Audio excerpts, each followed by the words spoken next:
Here I'm just squidging the clay onto the armature. The armature is a metal skeleton that creates a structure for your clay to stick onto.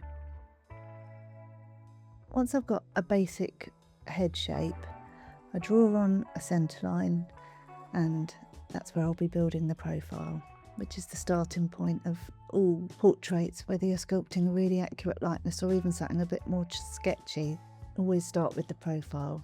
Now I'm trying to find the specific bone structure of Robert Downey Jr. So you can see here I'm adding on to the eye arches and the zygomatic arch and the jaw.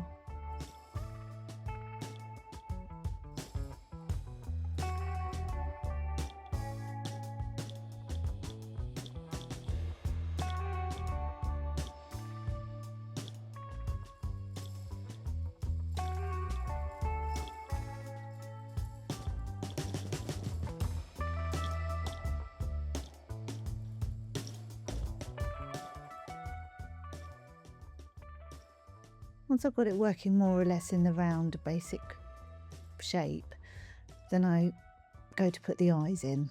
So I've drawn a line where the bottom of the eye will be, and then I'm putting in the eyeball shape, and then I'll build out the upper and lower lids.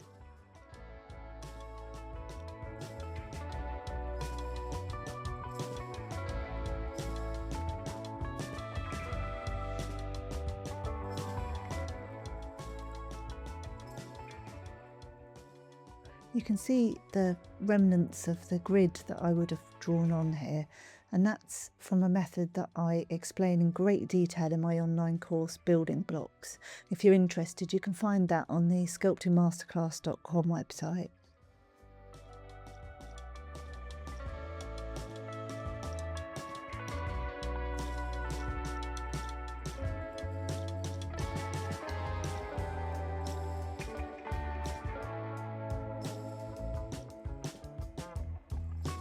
So you can see here I'm just adding the upper and lower lids, and then once those sausages are on, then I'll actually model the forms.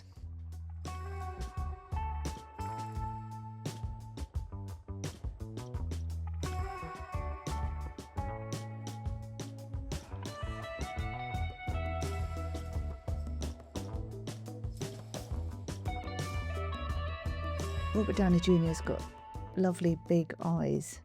They were very nice to sculpt.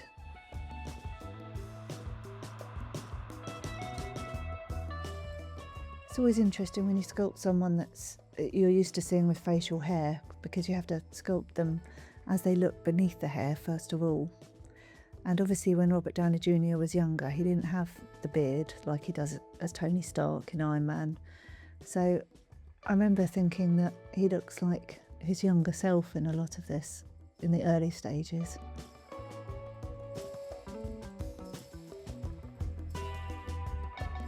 Now I've marked on the hairline when I was looking at it from the sides and the front, and then I add in the hair within those lines.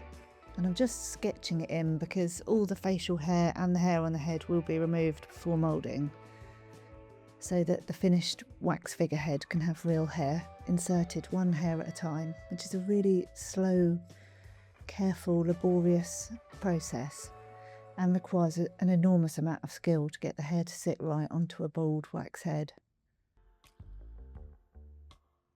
Here I'm drawing on the irises and then carving them out with a lute tool.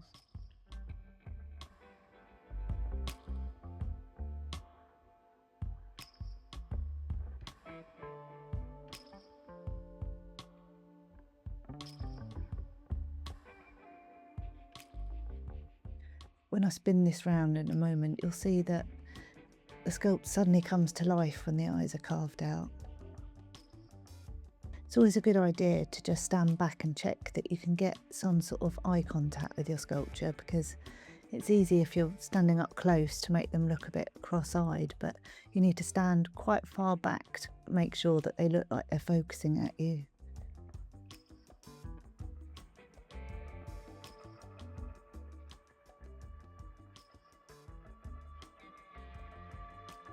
You see the likeness is coming along a bit now, and I'm adding on the eyebrows.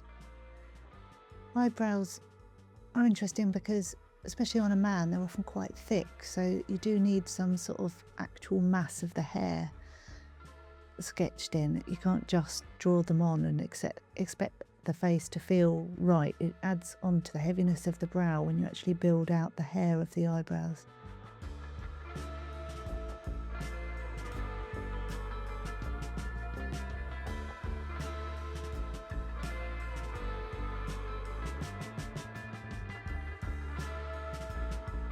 You can see that he is engaging you in eye contact here, so that's useful to know.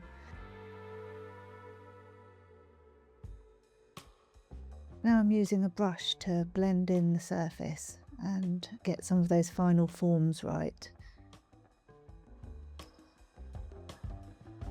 Now, because he is going to have a beard inserted into his face at some point, we need to see if it will sit right on his face. So for this, when I'm sculpting these waxwork heads, I'll put on some cling film over the area where the hair goes, and then add the clay of the hair, and then just draw on some sort of hair texture just to help it read like hair.